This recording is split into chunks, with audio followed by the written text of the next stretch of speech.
reflective writing is a process of putting into writing your reflective thinking. Reflective thinking is actually the important part of the process. The writing is just a way of documenting that this has happened.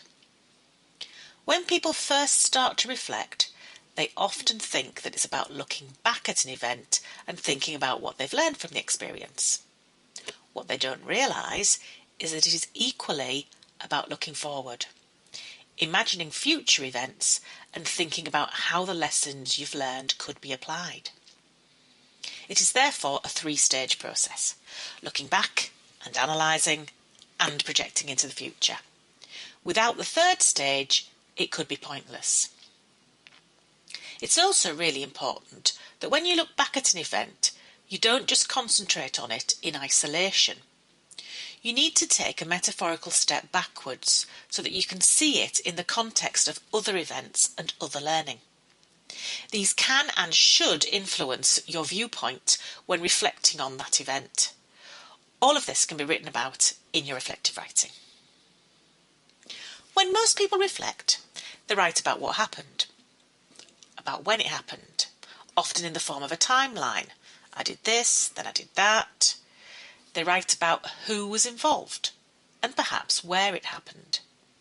These are useful things, but they are basically descriptive, and writing about them does not actually contribute to useful reflection. Instead, you should write about your thoughts about the event, during it, after it, and since. You should also include information about how it made you feel. Were you uncomfortable doing it? Did you feel confident about it? Instead of what, when, who and where, you need to write about why. Why did you do it that way? How? How will you change it in the future?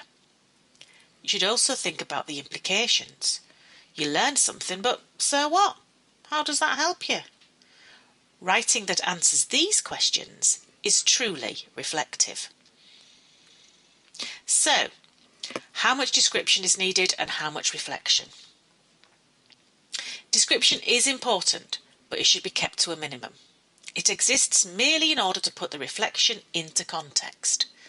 A typical piece of reflective writing should have short bouts of description followed by a lot of reflection. One important part of reflection is hindsight. This is the ability to look back at an event with knowledge that wasn't available during the event. Typically, some hindsight will initially hit immediately following an event as a result of knowledge gained in the process of that event.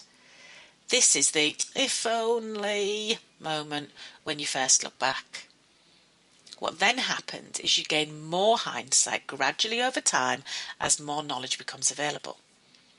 This can be incredibly frustrating if you think you can't change things. However, if at the point you reflect, you realise you've learned a lot from the experience and you can change things in the future, this is actually very empowering.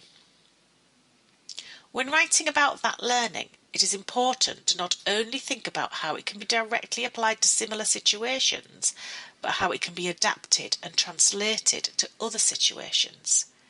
For instance, if you have to give a presentation, you may spend a lot of time preparing for it and be really happy with the way that it went when you delivered it. But what if someone afterwards asks you a really awkward question, one you hadn't prepared for? You might feel a bit flustered and not answer it how you would have liked. When you reflect on this, you may write about how you did not like that feeling, and in future presentations you'll need to think about more possible questions and prepare answers beforehand. However, you may also think about other situations where thinking beyond the immediate problem would come in useful. And you may realise that despite being unprepared, you did manage to give an answer of sorts. This may make you realise that you can think on your feet and give you confidence to do the same in other situations. You could put all of these thoughts into your reflective writing. If you imagine an experience as a wet cloth, the purpose of reflection is to wring every last drop of learning out of that experience. It's also about showing that you can think about how you can put that learning into action. Nobody's saying this is easy. When you first start writing your reflections down, it can seem very strange. You may learn things about yourself that you're not comfortable with. You can feel like you're really struggling uphill. However, when it becomes a regular activity, it can feel perfectly normal and relatively easy. The great thing about reflecting is that it's very rewarding. When you realise that you can analyse things and work out possible ways forward for yourself, your self-confidence gets a real boost. Reflective writing is just a way to formalise and encourage such reflective thinking.